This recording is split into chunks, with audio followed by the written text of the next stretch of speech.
तो अब हम क्वेश्चन की बात करते हैं। फ्यूज हाइड्रोकार्बन हमने समझ लिया, सारी बातें हमें आ चुकी हैं। अब हम इन क्वेश्चंस में देखते हैं किस तरीके के क्वेश्चन पूछते हैं। देखो ये दोनों ही आपके पास फ्यूज्ड हाइड्रोकार्बन है, ये बात आपको समझ में आ रही है। तो आपसे क्वेश्चन सबसे पहले तो ये पूछ सकता है कि ये एरोमेटिक कौन सा है, नॉन एरोमेटिक कौन सा है। ये दो ही पॉसिबिलिटीज होती हैं, एंटी एरोमेटिक की तो बात ही यहाँ पर नहीं होती है। उसके बाद बॉन्ड रोटेशनल बैरियर, एक तो आपको यहाँ पर थोड़ी इसकी जानकारी देनी है कि बॉन्ड रोटेशनल बैरियर का क्या कॉन्सेप्ट है, क्या मतलब है, और एक सिस ट्रांस आइसोमराइजेशन। देखो सबसे पहले हम लोग पहले सवाल से स्टार्ट करते हैं, एरोमेटिक है या नॉन एरोमेटिक है। तो ये तो अब आपको देखना आ रहा है। हम डबल बॉन्ड को सिर्फ तभी तोड़ेंगे जब आपके पास दोनों रिंग में एरोमेटिसिटी आ जाए।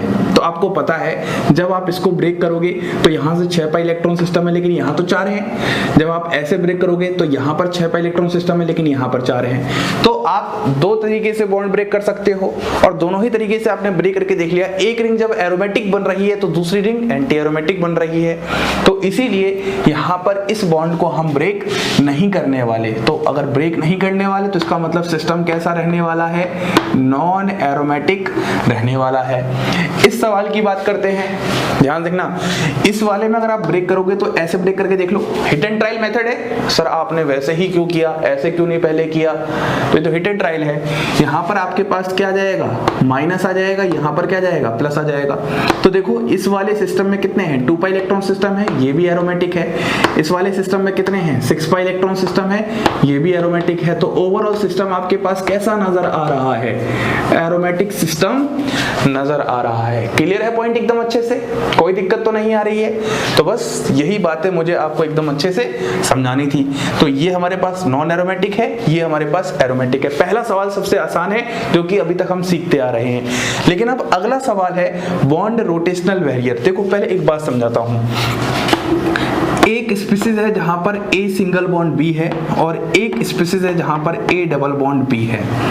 बॉन्ड रोटेशनल, देखो ये वाली बॉन्ड सिंगल है तो सिंगल बॉन्ड के लॉन्ग रोटेशनल, तो बॉन्ड रोटेशनल। ये वाली डबल बॉन्ड है इसके लॉन्ग रोटेशनल, तो बॉन्ड रोटेशनल। बैरियर मतलब एनर्जी, तो आपको अच्छे से पता है सिंगल बॉन्ड के लॉन्ग रोटेशन करने के लिए ज्यादा एनर्जी नहीं चाहिए होती है, वो आपस में क्या होता है, रोटेशन होता रहता है। लेकिन डबल बॉन्ड को रोटेशन करवाने के लिए एनर्जी चाहिए होती है। तो हम ऐसे कहेंगे कि यहां पर बॉन्ड एनर्जी या बॉन्ड रोटेशनल बैरियर ज्यादा होगा एज कंपेयर टू यहां के। पॉइंट समझ में आ रहा है कि यहां सिंगल बॉन्ड है तो सिंगल बॉन्ड का बॉन्ड रोटेशन जो होगा बहुत आसानी से होता है, तो इसके लिए बैरियर बहुत कम होगा, एनर्जी की रिक्वायरमेंट बहुत कम होगी, तो बैरियर बहुत कम होगा। ऐसे ही डबल बॉन्ड है तो यहां पर बॉन्ड रोटेशन के लिए जो बैरियर मतलब एनर्जी चाहिए वो ज्यादा चाहिए। यहां पर एनर्जी अगर ज्यादा चाहिए तो बैरियर बड़ा होगा। तो हम बोलेंगे हमेशा डबल बॉन्ड के केस में वैल्यू जो होती है बॉन्ड रोटेशनल एनर्जी बैरियर की ज्यादा होती है। बस खत्म हो गया। तो अब अगर मैं दूसरे सवाल को यहां से करके देखूंगा तो ये तो आपके पास किस में कन्वर्ट हो चुका है, सिंगल बॉन्ड में कन्वर्ट हो चुका है। सिंगल बॉन्ड में क्यों हो चुका है, अरे भाई ये सिंगल बॉन्ड की तरफ क्यों कन्वर्ट हो चुका है, क्योंकि दोनों ही एरोमेटिक रिंग बन रही हैं। लेकिन ये वाला अभी भी क्या है, आपके पास डबल बॉन्ड है। तो आप बोलोगे जो बॉन्ड रोटेशनल बैरियर है वो A के केस में ज्यादा है as compare to B। Simple सी बात, और कुछ दिमाग नहीं लगाना। बॉन्ड रोटेशनल बैरियर बोल सकता है, बॉन्ड एनर्जी बैरियर, मतलब अलग अलग टर्म्स हो सकते हैं। फिर है एक सिस ट्रांस आइसोमराइजेशन। देखो ये जो सिस ट्रांस का फंडा होता है ये जनरली डबल बॉन्डेड सिस्टम के लिए ही डिफाइन करते हैं। जहां पे डबल बॉन्डेड सिस्टम होगा, जहां पे रेस्ट्रिक्टेड रोटेशन होगा, मैं इस टर्म को यूज कर रहा हूं यहां पर जानबूझ के आपको डराना चाहता हूं। रेस्ट्रिक्टेड रोटेशन सिस्टम होता है जहां पर डबल बॉन्ड होता है, तो उसी केस में हम सिस ट्रांस टर्म को यूज करते हैं। तो कुल मिलाकर सिस ट्रांस आइसोमराइजेशन वहीं पर होगी जहां पर डबल बॉन्ड होगा, मैं ये कहना चाहता हूं। तो यहां पर डबल बॉन्ड कैरेक्टर ज्यादा है, तो यहां पर हम बोलेंगे A is greater than B। तो मतलब A में सिस ट्रांस आइसोमराइजेशन ज्यादा होगा as compare to B। B में तो एक तरह से ना के बराबर सिस ट्रांस का फंडा ही नहीं लगेगा। ये बात हम ज्योमेट्रिकल आइसोमर्स की कह रहे हैं। जब मैं आपको आइसोमर्स पढ़ाऊंगा तो आइसोमर्स में मैं जो ज्योमेट्रिकल आइसोमर्स पढ़ाऊंगा उसकी जब मैं कंडीशन बताऊंगा कि रेस्ट्रिक्टेड रोटेशन सिस्टम होता है, डबल बॉन्डेड सिस्टम को ही रेस्ट्रिक्टेड रोटेशन कहते हैं, तो वहीं पर आपको सिस ट्रांस देखने को मिलेगा। क्या आपने आज तक कभी एल्केन में सिस ट्रांस सुना है? क्यों नहीं सुना, पूछो अपने आप से। तो ये छोटी छोटी बातें जो आज तक आप पढ़ते आ रहे हो लेकिन आपने कभी सोचने की कोशिश नहीं की, वही सब हम सीखेंगे।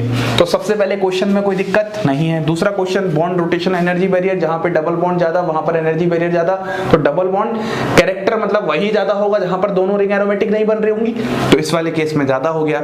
सिस ट्रांस, जहां पर रिंग एरोमेटिक नहीं बन रही, दोनों नॉन एरोमेटिक सिस्टम में, वहीं पर सिस ट्रांस भी ज्यादा हो गया। ये वाली बात हमें समझनी थी। इन दोनों एग्जाम्पल में आपको बताना है कि सिस ट्रांस आइसोमराइजेशन कहां है।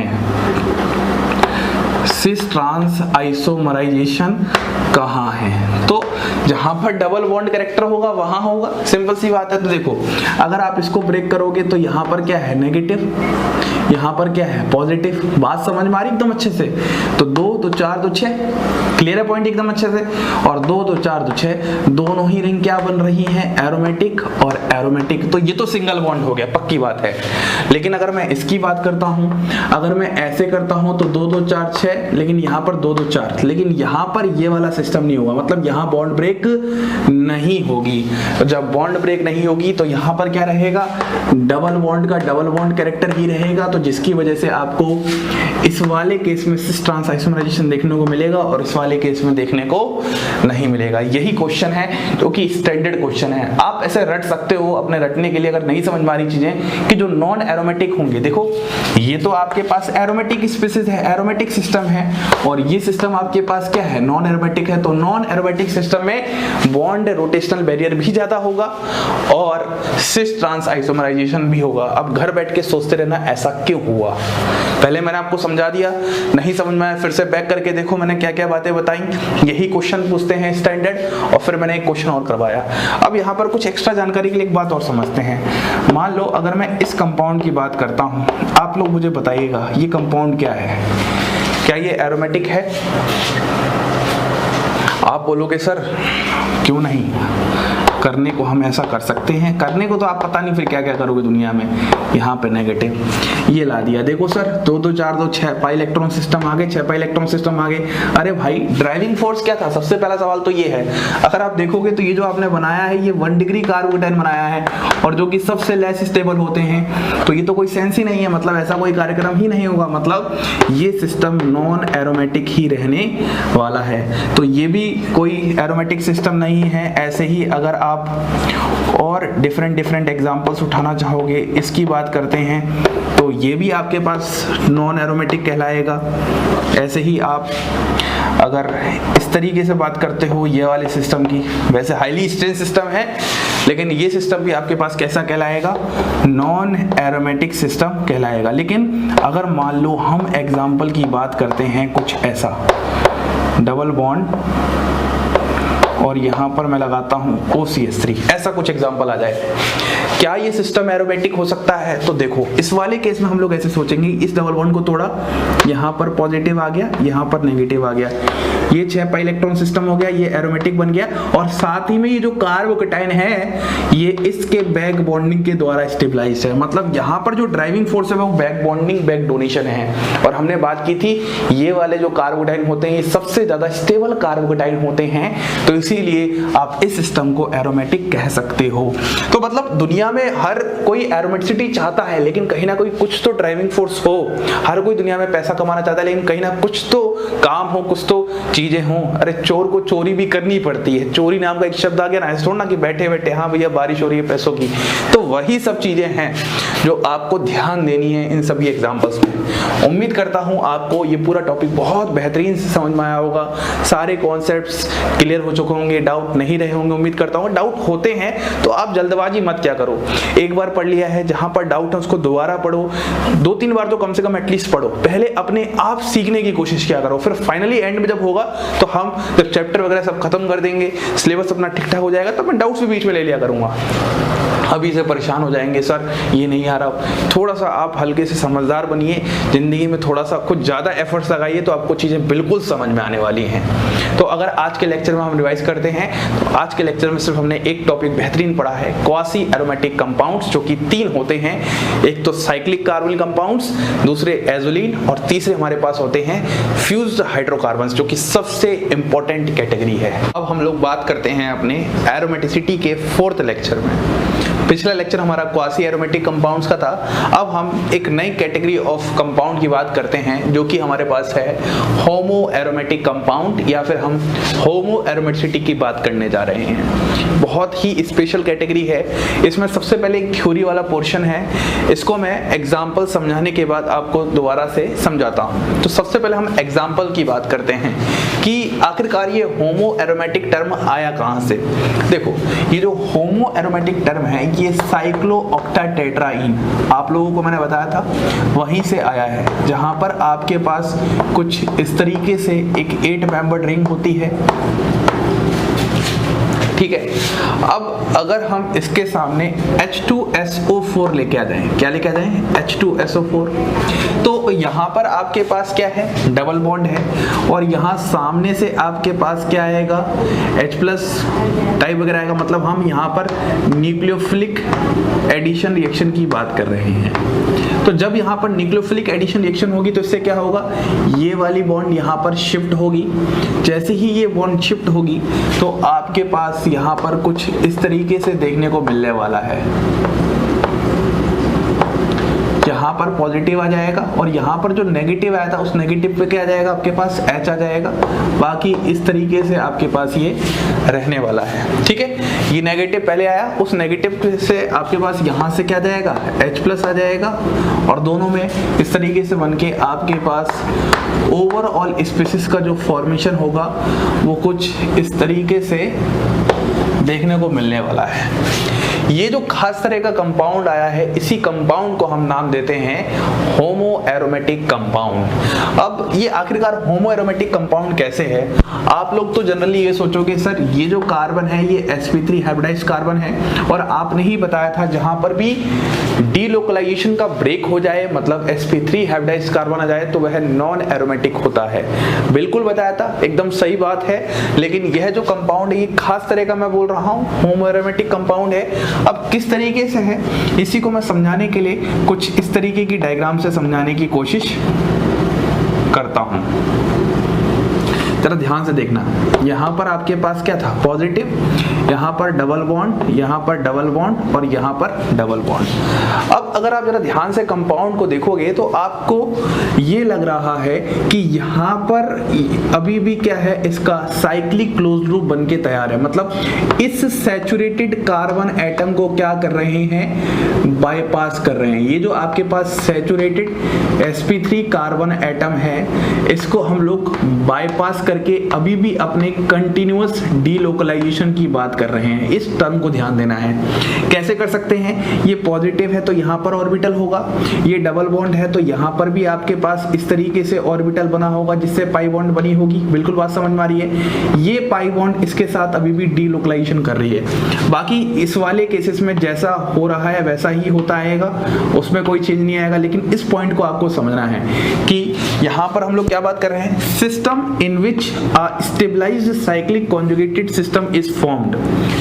ये एक stabilized cyclic conjugated system form हुआ है बाय पासिंग, इस टर्म को ध्यान दो, by passing one saturated sp3 hybridized carbon atom. एक स्टेबलाइज्ड साइक्लिक कॉन्जुगेटेड सिस्टम बनके तैयार हो गया। मानते हो? ये पूरा सिस्टम क्या है? साइक्लिक है, कॉन्जुगेटेड है और स्टेबलाइज्ड है, क्योंकि ये एरोमेटिक पार्ट आ रहा है। और किसको बाईपास करके? एक सैचुरेटेड कार्बन एटम को बाईपास करके। इसीलिए हम इन कंपाउंड्स को नाम देते हैं होमो एरोमेटिक कंपाउंड्स। क्या नाम देते हैं? होमो एरोमेटिक कंपाउंड्स। उम्मीद करता हूं आपको बात समझ में आ चुकी है। अगर ये एग्जांपल से ये बात समझ में आ चुकी है तो अब सुनो मैंने क्या लिखा है यहाँ पर सारी बातें। कंपाउंड दैट कंटेन वन और मोर sp3 carbon atom in a conjugate cyclic ring but sp3 carbon atom, ये पॉइंट सबसे ज्यादा इंपॉर्टेंट है, but sp3 carbon atom are forced to like have almost vertically above the plane almost vertically over the plane of aromatic system for effective overlapping in a closed loop called homoaromatic compounds। मतलब इसको force किया गया है vertically रहने के लिए ताकि ये जो साइक्लिक क्लोज लूप है इसकी वजह से एरोमेटिसिटी मेंटेन रह सके या फिर यूं कह लो ओवरलैपिंग बढ़िया से हो सके। पॉइंट समझ में आ गया? तो ये आपके पास एक सबसे पहला एग्जांपल है जहां से होमो एरोमेटिसिटी टर्म स्टार्ट हुआ था। अब ऐसे ही हम लोग कुछ और एग्जांपल देखते हैं और वहां पर बात करते हैं। तो अब हम बात करते हैं अपने second example of homo aromaticity. हमें अभी तक एक बात समझ में आई है कि हमारे पास क्या है, एक साइक्लिक कॉन्जुगेट रिंग है जहां पर एक sp3 कार्बन एटम है जो कि क्या है वर्टिकली अबव प्लेन है, ठीक है, जिसको बाईपास करके होमो एरोमेटिसिटी आ रही है। देखो सबसे पहले आपके पास ये क्वेश्चन है, सबसे पहले आपको रिएक्शन यहाँ पर कंप्लीट करनी है, फिर आपके पास जो स्पीसीज आएगी वहां पर होमो एरोमेटिसिटी देखने को मिलेगी। अब जरा ध्यान सुनो, क्या यहाँ पर क्या क्या ये सब कुछ लिखा हुआ है। देखो सबसे पहले अगर बात करता हूं तो ये वाला जो पार्ट है ये आपके पास क्या है, सॉल्वेंट है। यहाँ पर ये आपके पास क्या है, टेम्परेचर है।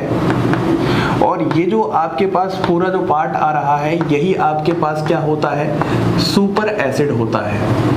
अब आखिरकार ये सुपर एसिड वर्क कैसे कर रहा है इस पॉइंट को समझो। देखो आप अगर थोड़ा ध्यान से देखोगे तो यहाँ पर क्या है, HO S double bond O और यहाँ पर क्या है आपके पास F। तो सामने से जब SbF5 आएगा तो SbF5 क्या करता है, फ्लोरीन एक्सेप्टर होता है, एक्सेप्ट कर लेगा। तो इस तरीके से एक्सेप्ट होगा तो यहाँ पर आपके पास एक तो SbF6F- बन जाएगा और यहाँ से आपको H+ मिल जाएगा। क्या मिल जाएगा, H+। तो इस पूरे इतने से पार्ट से आपको H+ जब मिलेगा तो आपको पता है यहाँ पर ऑक्सीजन पर लोन पेयर है, ये ऑक्सीजन का लोन पेयर इस H+ पर अटैक कर देगा। क्लियर इतना पॉइंट है? जब H+ पर अटैक कर देगा तो आपके पास यहाँ पर कुछ ऐसा नजर आएगा, ये डबल बॉन्ड है, यहाँ पर O है, C double bond OH plus और यहाँ पर CH3। इतनी बात समझ में आई? अब यहाँ पर क्या होगा, ये ऑक्सीजन का लोन पेयर है, ये यहाँ मूव करेगा, डबल बॉन्ड यहाँ जाएगा, क्योंकि ऑक्सीजन पर कभी पॉजिटिव चार्ज स्टेबल नहीं होता, इसलिए जब आप ऐसा करवाओगे तो अब आपके पास क्या नजर आएगा, अब आपके पास यहाँ पर O डबल बॉन्ड C, यहाँ पर OH, यहाँ पर CH3 और यहाँ पर प्लस। फिर से आपके पास ऑक्सीजन पर प्लस आ गया तो ये आप as a good leaving group पूरा का पूरा क्या कर दोगे, बाहर कर दोगे। तो अब आपके पास फाइनली कुछ ऐसा आ जाएगा और यहाँ पर क्या जाएगा, पॉजिटिव। और ये जो आपके पास पूरी स्पीसीज आई है और यहाँ पर बगल में क्या है आपके पास sp3 हाइब्रिडाइज्ड कार्बन एटम है, इसी वजह से ये जो पूरी स्पीसीज है इसी को हम कहते हैं होमो एरोमेटिक कंपाउंड। या तो आप ऐसे लिख लो या फिर आप ऐसे लिख लो या फिर आप ऐसे लिख लो, बात एक ही है। आप इसमें से कोई भी फॉर्म लिखोगे इन तीनों का मतलब एक ही है। लेकिन अब थोड़ा सा अगर मैं इसकी डायग्राम को अच्छे से समझना चाहता हूं कि डायग्राम कैसी है, तो इसकी डायग्राम को समझने के लिए आप ऐसे समझ सकते हो। जरा ध्यान देखो, यहाँ पर ये है इस तरीके से और यहाँ पर आप पॉजिटिव ले लो और यहाँ पर आप डबल बॉन्ड ले लो, ऐसे ही कुछ होगा। देखो एक कार्बन, दो कार्बन, तीन कार्बन और ये चार कार्बन। ये जो चौथा कार्बन है ये क्या है, sp3 सैचुरेटेड कार्बन एटम वाला कार्बन है जो कि क्या कर रहा है, वर्टिकली लाई कर रहा है, vertically lie above the plane. और अगर आप जरा ध्यान से देखोगे तो अभी भी यहाँ पर क्या है, एक साइक्लिक क्लोज लूप है और इस साइक्लिक क्लोज लूप में अभी भी क्या हो रहा है, डीलोकलाइजेशन हो रहा है। जस्ट अभी जैसा हमने क्या बात किया था, ट्रोपिलियम के केस में बात किया था, जस्ट पिछला वाला जो एग्जांपल था हमारे पास, ठीक है, मतलब COT साइक्लोऑक्टेट टेट्राइन के केस में हमने बात किया था। तो ये आपके पास पूरी कहानी नजर आ रही है। सबसे पहले मैंने रिएक्शन बताई, रिएक्शन होके क्या बना है, उसके बाद ये तीनों का मतलब एक ही है और यहाँ पर आप इसको ऐसे दिखा सकते हो। ये एग्जांपल होता है आपके पास होमो एरोमेटिक का। और होमो एरोमेटिक को पहचानने का सबसे आसान तरीका होता है पूरा रिंग क्या हो, कॉन्जुगेट हो, बस पॉजिटिव के बगल में क्या आ जाए आपके पास एक sp3 हाइब्रिडाइज्ड कार्बन एटम, जिसको बाईपास करके आपके पास रिंग में डीलोकलाइजेशन होगा। अब देखो मैंने एक एग्जांपल लिखा है, बहुत ही स्टैंडर्ड एग्जांपल है। ये आपके पास एक ट्रोपिलियम कटायन है। अगर आपको ऐसे समझ में नहीं आ रहा तो मैं इसको ऐसे बना सकता हूँ, इसी को ही हम कहते हैं ट्रोपिलियम कटायन, ये है आपके पास ट्रोपिलियम कटायन, जिसको हम पूरे में पॉजिटिव चार्ज लगा दिए। अब यहाँ पर अगर मैं CH2 ऐड कर दूं तो CH2 ऐड कर देने से यहाँ पर क्या हो गया, एक carbon just vertically above the plane चला गया, और वर्टिकली अबव द प्लेन जाने से इसकी जो डीलोकलाइजेशन है साइक्लिक क्लोज्ड में ये खत्म नहीं हुआ, तो ये होमो ट्रिप्लियम बन गया। और अगर फिर मैं इसमें एक और CH2 ऐड कर दूं तो यहाँ से क्या बन जाएगा, ये बन जाएगा। तो इन बातों को आपको ध्यान रखना है, ये बहुत ही स्टैंडर्ड एग्जांपल्स हैं और गिने चुने एग्जांपल्स हैं होमो एरोमेटिसिटी में। अब यहीं पर मैं आपसे एक बात और कर लेता हूं, सिंपल सा एक क्वेश्चन है, आप मुझे बताइएगा क्या वो होमो एरोमेटिक है या फिर एरोमेटिक है।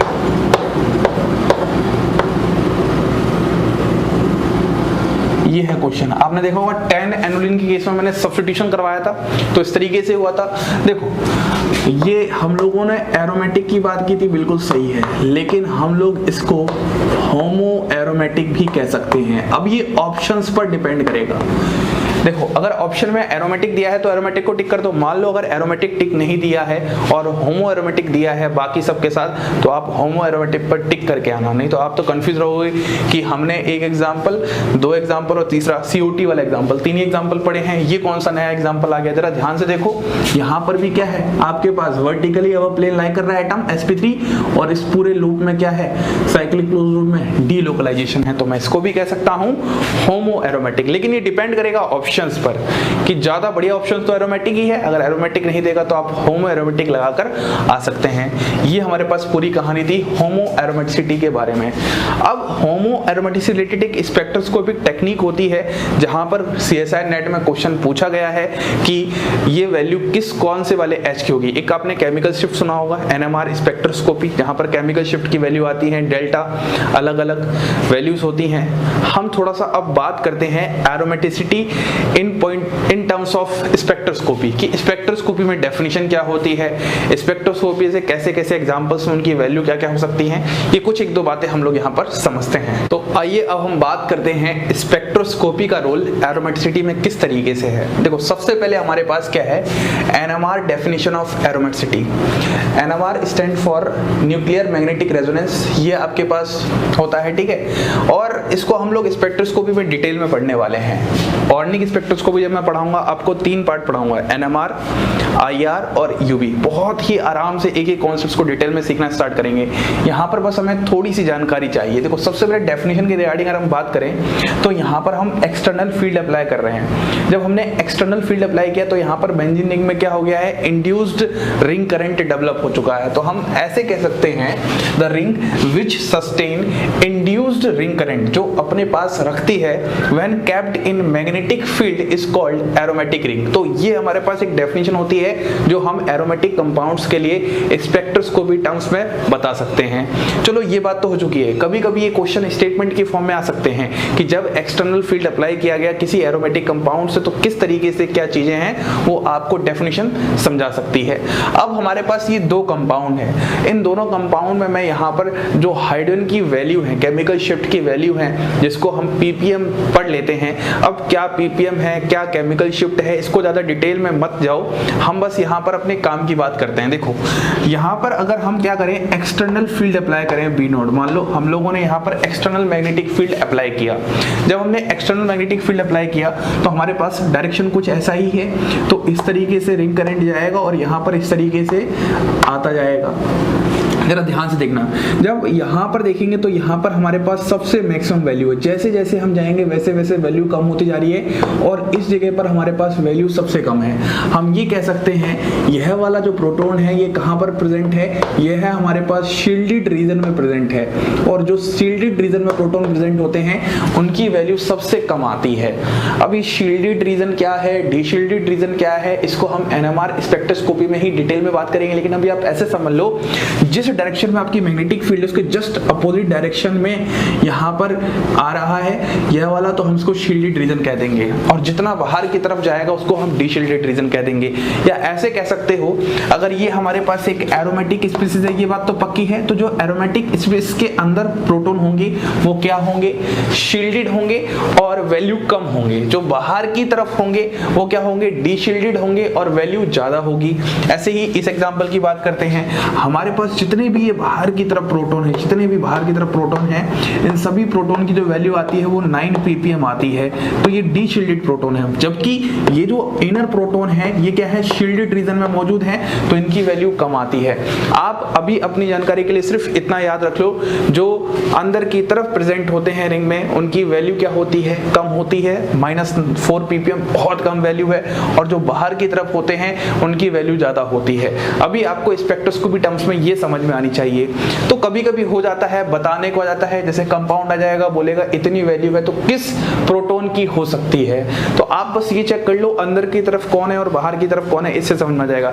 लेकिन ये टॉपिक का एक अच्छा एक्सप्लेनेशन नहीं दे सकता मैं मतलब नहीं कह सकता कि एक अच्छा एक्सप्लेनेशन है। जब आपको मैं एनएमआर स्पेक्ट्रोस्कोपी पढ़ाऊंगा वहां पर उसके एक एक कॉन्सेप्ट को समझाऊंगा, chemical shift, deshielded region, shielded region, तब आपको बहुत हद तक बातें अच्छे से समझ में आने वाली है। लेकिन अभी मैंने अपने काम का बता दिया किस तरीके से इसको एरोमेटिसिटी से रिलेट करेंगे, किस तरीके के सवाल पूछ सकता है। अब हम लोगों ने जब ये सब कुछ पढ़ लिया तो अब मैं थोड़ा सा इस टॉपिक को होमो एरोमेटिसिटी से भी रिलेट करता हूँ। होमो एरोमेटिसिटी में भी डिफरेंट तरह के प्रोटॉन्स होते हैं, वहां पर डिफरेंट तरह की उनकी केमिकल शिफ्ट वैल्यूज आती है, उनकी बात कर लेते हैं। तो अब हम बात करते हैं होमो एरोमेटिसिटी में स्पेक्ट्रोस्कोपी टेक्निक। देखो जैसे ही स्पेक्ट्रोस्कोपी टेक्निक की बात आती है तो आपके पास ये बात तो पक्की है, एरोमेटिक या होमो एरोमेटिक कंपाउंड है। यदि वहां पर अंदर वाले प्रोटॉन है तो हम बोलेंगे उसकी जो वैल्यू है वो क्या है, कम। अभी अपने समझने के लिए आप याद कर सकते हो। और यदि वहां पर बाहर वाली वैल्यू है तो हम बोल सकते हैं उसको प्रोटॉन की वैल्यू क्या होगी, ज्यादा। इतना आप ध्यान रखो बस। अब देखो हमारे पास ये पूरा का पूरा डायग्राम है, यह एक होमो एरोमेटिक स्पीशीज है, ये बात समझ में आ रही है। ये कार्बन एटम्स हैं जिसमें CO2 साइक्लोऑक्टाइड टेट्राईन है, जहां पर ये sp3 हाइब्रिडाइज्ड कार्बन एटम है, ये वाला, ठीक है। अब हम यहाँ पर क्या कर रहे हैं, एक्सटर्नल मैग्नेटिक फील्ड अप्लाई कर रहे हैं, और जिसके जस्ट अपोजिट डायरेक्शन में यहाँ आ रहा है। तो हमें पता है ये हमारे पास डिफरेंट सेट ऑफ वैल्यूज हैं। अब आपको मैंने बताया था ये जो है -0.3 ppm है, ये वैल्यू क्या है, सबसे कम है। ये तो आपको समझ में आ रही है। तो ये वैल्यू सबसे कम किसकी होगी, अंदर वाले की होगी, और जो शील्डेड रीजन में प्रेजेंट होगा। तो अब आप ये देखो, शील्डेड रीजन मतलब जो जस्ट अपोजिट डायरेक्शन में आ रहा होगा। अगर ये हमारे पास एक्सटर्नल मैग्नेटिक फील्ड है तो इसके अपोजिट डायरेक्शन में कौन सा आ रहा है, ये वाला प्रोटॉन सबसे पहले आ रहा है, Hv वाला। तो हम आराम से बोल सकते हैं ये तो वैल्यू हमारे पास किसकी हो जाएगी, Hv की हो जाएगी। उसके बाद हमारे पास फिर किसकी होगी, Ha की होगी। ये डीशील्डेड वाले पार्ट में आ रहा है, तो ये हमारे पास किस में आ जाएगा, 5.1 ppm। तो हम बोल सकते हैं 5.1 ppm किसकी हो जाएगी, Hb की हो जाएगी। और क्योंकि वर्टिकली अबव द प्लेन भी है, अब सवाल आ रहा है इन दोनों वैल्यू में से किसकी वैल्यू है, और ये सवाल CSIR नेट में पूछा गया था। देखो अगर आप जरा ध्यान देखोगे, H1 और H7 और बाकी H2, H3, H4, H5, H6 ये वाले प्रोटॉन अलग हैं और ये वाले सारे प्रोटॉन एक जैसे लग रहे हैं। तो हम बोलेंगे ये जितने भी हैं ये सब बाहर की तरफ हैं, तो ये वैल्यू हो जाएगी H2 से लेके H6 की, और जबकि 6.4 ppm वाली वैल्यू जाएगी H1 एंड H7। तो ये आपके पास आंसर आ जाएगा, इसको आपको ध्यान रखना है। एज इट इज यही डेटा पूछा गया था, तो बस आपको सिंपल यहाँ पर ज्यादा दिमाग नहीं लगाना कि ऐसा क्यों हो रहा है, यही हो रहा है। अभी ये समझना है आपको स्पेक्ट्रोस्कोपिक टेक्निक में कि जो अंदर वाले शील्डेड रीजन में प्रोटॉन है उनकी वैल्यू सबसे कम है, जो बाहर डीशील्डेड रीजन में उनकी सबसे वैल्यू ज्यादा होगी। तो ये डीशील्डेड रीजन में ज्यादा प्रेजेंट है, बाहर की तरफ प्रेजेंट है, तो हम बोलेंगे इनकी वैल्यू सबसे ज्यादा है, और 6.4 ppm इन दोनों प्रोटॉन की वैल्यू है, ठीक है। ये बात समझ में आ गई। तो ये हमारे पास पूरी कहानी थी होमो एरोमेटिसिटी और स्पेक्ट्रोस्कोपी से रिलेटेड। अब मैं इसी ही लेक्चर में एक दो छोटी बातें और बताता हूँ। एक जैसे कि बेंजोनाइट नॉन बेंजोनाइट सिस्टम में एरोमेटिसिटी के एग्जांपल्स कौन से हो सकते हैं, और दूसरा फ्यूज्ड और आइसोलेटेड सिस्टम में किस तरीके से एरोमेटिसिटी देखते हैं। तो आइए अब हम बात करते हैं, दो छोटे छोटे टॉपिक हैं उनके बारे में। देखो सबसे पहले क्या है, हमारे पास जो एरोमेटिक स्पीशीज होती हैं वो दो प्रकार की हो सकती हैं, या तो एक बेंजोनाइट हो सकती है या फिर नॉन बेंजोनाइट हो सकती है। हमने जितने भी एग्जांपल लिखे हैं वो सारे अभी तक पढ़े हुए हैं। बेंजोनाइट वो होते हैं जहां पर एटलीस्ट 1 बेंजीन रिंग होती ही है। बेंजीन रिंग का मतलब तो आपको पता ही अच्छे से।